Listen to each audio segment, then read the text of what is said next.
செங்கன் சீர் நோக்கர்களே வணக்கம். ஆணவ கொலைன்னு கேள்விப்பட்டிருக்கேன் சார். அது என்ன சார் ஆவண கொலை? ஆமாம், அரசாங்கங்கள், மத்திய மாநில அரசுகள் சில சாதிகளுக்கு சார்பாக ஆவணங்களை மாற்றி போடும்பொழுது அதனால் ஏற்படும் கொலைகள், அதைத்தான் நம்ம ஆவண கொலைகள்ங்கிறோம். இந்த எஸ்சி, எஸ்டி, எம்பிசி, பிசி இது இவங்க பிரிச்சாங்க இல்லைங்களா? இது கிட்டத்தட்ட 100 வருஷம் ஆகுது. வெள்ளைக்காரர்களுக்கெல்லாம் தெரியாது. இங்க இருக்கிறவங்க சொல்லிதான் அவங்க போடுறாங்க. வெள்ளைக்காரனுக்கு என்ன சார் தெரியும்? ஆங்கிலேயர்களுக்கு ஒண்ணுமே தெரியாது. இங்க இருக்கிறவங்க தான் அதை வத்தி வச்சு நீ அதை அவனை போடு இவரை இதை போட்டு சொல்லி ஒவ்வொரு சாதியும் இவங்க போட்டுருக்காங்க.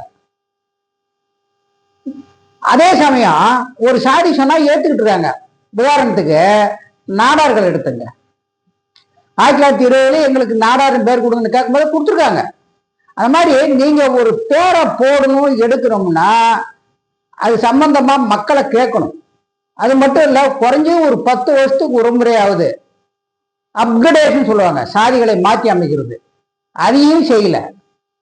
ஒவ்வொரு மாநில அரசிலையும் சமூக நலத்துறைன்னு இருக்கு. ஆனா அந்த சமூக நலத்துறை என்ன பண்ணிட்டு இருக்காங்க?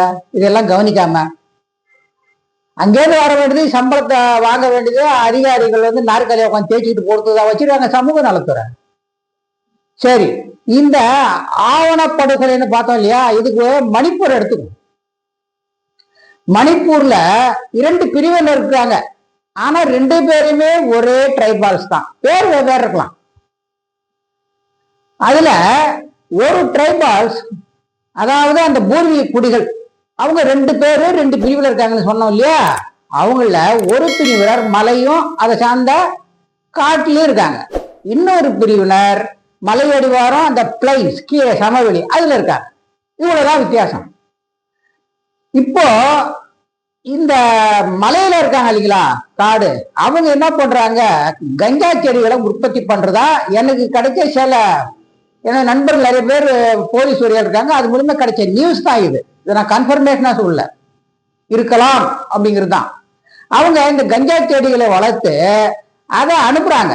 இந்த கீழே இருக்கிறாங்க பாருங்க, இன்னொரு பிரிவினர், அவங்க அதை வாங்கி குழுத்த விலைக்கு விற்கிறாங்க.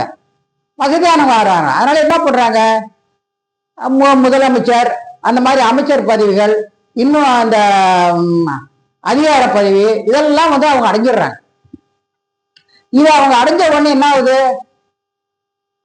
தான் சமூகத்தில் மிக மிக உயர்ந்தவர்களாயிட்டோம், வசதியானவர்களாயிட்டோம் அப்படின்னு ஒரு எண்ணத்தை அவங்க வளர்த்துக்கிட்டாங்க.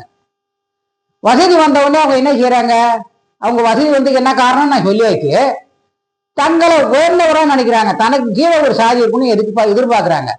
அதனால அரசாங்கத்திற்கு தங்களை பேக்வர்டா மாத்துங்க, அதாவது பிற்படுத்தப்பட்டவரா மாத்துங்கன்னு சொல்றாங்க. சரிங்க, அவங்க அதிகாரத்துல இருக்காங்க, அவங்க மாத்த சொல்றாங்க. இதை எப்படி ஒரு மத்திய அரசு, மாநில அரசு சொன்னா கூட மத்திய அரசு ஏத்துக்க முடியுமா? இன்னொரு பிரிவினர் இருக்காங்க, அவங்கள கேட்கணுமா? சரி, ஒருத்தன் உயர்த்து தானே, சரி உயர்த்திட்டு போட்டுன்னு சொல்லிட்டு அவங்க வந்துட்டாங்க. இவரை பேக்வர்டா மாத்தினாங்க.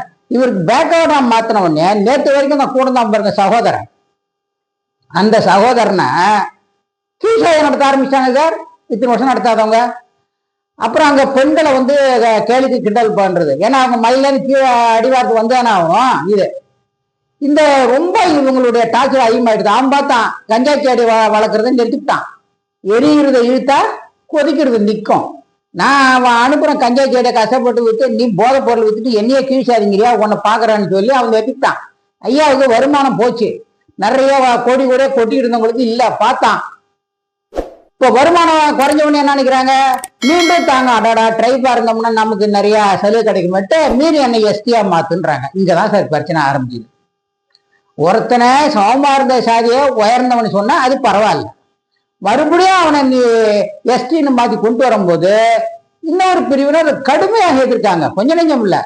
நேற்று எங்களை உயர்ந்த சாதியை மாற்றுன்னு சொல்லி சாதிய ரீதியை எங்களை துன்புறுத்தினான், எங்க பெண்களை அவமானப்படுத்தினான், எங்களை பல பேரை கொன்னான். அவங்க கூட அவனை எதுக்கு எங்க ஜாதியோட உன்னை சேர்த்துறீங்க, அவங்களை எஸ்டியில சேர்க்கக்கூடாதுன்னு சொல்லி போராட்டம் பண்ண ஆரம்பிச்சிட்டாங்க. இதுதான் சார் மணிப்பூர் கலவரம். இப்போ போராட்டம் பண்ணா சும்மா நடக்கும்? அரசாங்கம் கொடுத்த ஸ்டாட்டிஸ்டிக்ஸ் உங்களுக்கு சொல்ற பாருங்க, கிட்டத்தட்ட 300 பேர் கொல்லப்பட்டிருக்காங்க, 1000க்கு மேற்பட்டவங்க காயம் அடைஞ்சிருக்காங்க. அதே மாதிரி 5000 வீடுகள் தீக்கு இரையாக்கப்பட்டு உடைச்சு தள்ளப்பட்டிருக்கு கழகத்துல. ஒரு 1000 குடும்பம் நிர்கதி ஆயிட்டாங்க. அதாவது நாங்க யாரு எங்க இருக்குன்னு அவங்களுக்கு தெரியல. இந்த மாதிரியா பண்ண முடியும்? இதனால என்னாச்சுன்னா அவங்களோட ஒரு அசாத்தியமான சூழ்நிலை நிலவுது. சரி, அப்படிதான் இருந்துச்சு இல்ல. நம்ம நாட்டுக்கு பிரதமர் இருக்காங்க, ஜனாதிபதி இருக்காங்க. ஒரு வாயை திறந்து ஒரு அனுதாபம் சொல்லணுமா இல்லையா சார்? இது சாதாரண விஷயமா? இது யாரும் அதை பத்தி சொல்லவே இல்லை. சரி, லால் பகதூர் சாஸ்திரின்னு ஒருத்தர் இருந்தார், நமக்கு எல்லாருக்கும் தெரியும். அவரு ரயில்வே மந்திரியா இருக்கும்போது அரியலூர்ல ஒரு விபத்து ஏற்படுது. விபத்து ஏற்படுன்னு என்ன நினைக்கிறாரு? பொறுப்பேற்று ராஜினாமா பண்றாரு. இங்க நம்ம ராஜினாமா கூட செய்ய சொல்ல சார், பிரதமரையோ ஜனாதிபதியோ. ஐயா, இதை கொஞ்சம் நீங்க தடுத்து நிறுத்துறதுக்கான ஒரு அமைதியான ஒரு பேச்சு சொல்லலாம் இல்லையா? அவங்களுக்கு 4 வார்த்தை சொல்லலாம் இல்லையா? அனுதாபத்தை சொல்லலாம் இல்லையா? ஒரு உத்தரவு போடலாமே இல்லையா? இது மாதிரிலாம் பண்றாங்க, எதுவுமே செய்யல. அதனாலதான் இந்த பிரச்சனை. அதனால இந்த மணிப்பூர் சம்பவமா நடந்த அந்த கொலைகள் அது நிச்சயமா ஆணவ படுகொலை தான். அது ஆவண படுகொலை. அதனாலதான் நம்ம அதை ஆவண படுகொலைங்கிறோம். அரசாங்கம் பார்த்து செஞ்ச கொலை என்று கூறிக்கொண்டு இதனுடைய தொடர்ச்சியை அடுத்த பகுதியில் பார்ப்போம். நன்றி, வணக்கம்.